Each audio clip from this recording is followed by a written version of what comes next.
एक बार राजा भोज के दरबार में एक सवाल उठा कि यह ऐसा कौन सा कुआं है जिसमें गिरने के बाद आदमी बाहर नहीं निकल पाता।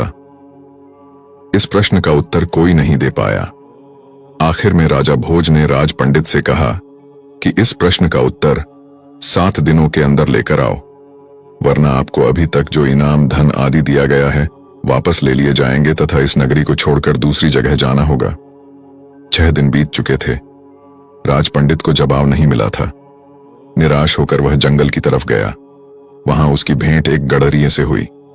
गडरिये ने पूछा, आप तो राज पंडित हैं, राजा के दुलारे हो, फिर चेहरे पर इतनी उदासी क्यों? यह गडरिया मेरा क्या मार्गदर्शन करेगा? सोचकर पंडित ने कुछ नहीं कहा। इस पर गडरिये ने पुनः उदासी का कारण पूछते हुए कहा, पंडित जी, हम भी सत्संगी हैं। हो सकता है आपके प्रश्न का जवाब मेरे पास हो, अतः निसंकोच कहिए। राज पंडित ने प्रश्न बता दिया और कहा कि अगर कल तक प्रश्न का जवाब नहीं मिला तो राजा नगर से निकाल देगा। गडरिया बोला, मेरे पास पारस है, उसे खूब सोना बनाओ। एक भोज क्या, लाखों भोज तेरे पीछे घूमेंगे। बस पारस देने से पहले मेरी एक शर्त माननी होगी कि तुझे मेरा चेला बनना पड़ेगा। राज पंडित के अंदर पहले तो अहंकार जागा कि 2 कौड़ी के गडरिये का चेला बनूं, लेकिन स्वार्थ पूर्ति हेतु चेला बनने के लिए तैयार हो गया। गडरिया बोला, पहले भेड़ का दूध पियो, फिर चेले बनो। राज पंडित ने कहा कि यदि ब्राह्मण भेड़ का दूध पिएगा तो उसकी बुद्धि मारी जाएगी। मैं दूध नहीं पीऊंगा। तो जाओ, मैं पारस नहीं दूंगा। गडरिया बोला। राज पंडित बोला, ठीक है, दूध पीने को तैयार हूं, आगे क्या करना है?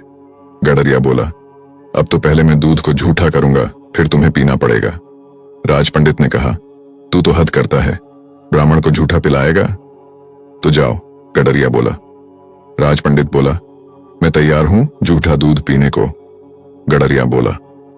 वह बात गई। अब तो सामने जो मरे हुए इंसान की खोपड़ी का कंकाल पड़ा है उसमें मैं दूध दोहूंगा, उसको झूठा करूंगा, कुत्ते को छठवाऊंगा, फिर तुम्हें पिलाऊंगा, तब मिलेगा पारस, नहीं तो अपना रास्ता लीजिए।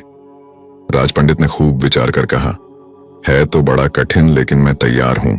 गडरिया बोला। मिल गया जवाब। यही तो कुआं है, लोभ का, तृष्णा का, जिसमें आदमी गिरता जाता है और फिर कभी नहीं निकलता। जैसे कि तुम पारस को पाने के लिए इस लोभ रूपी कुएं में गिरते चले गए। राज पंडित अब सब समझ गया था।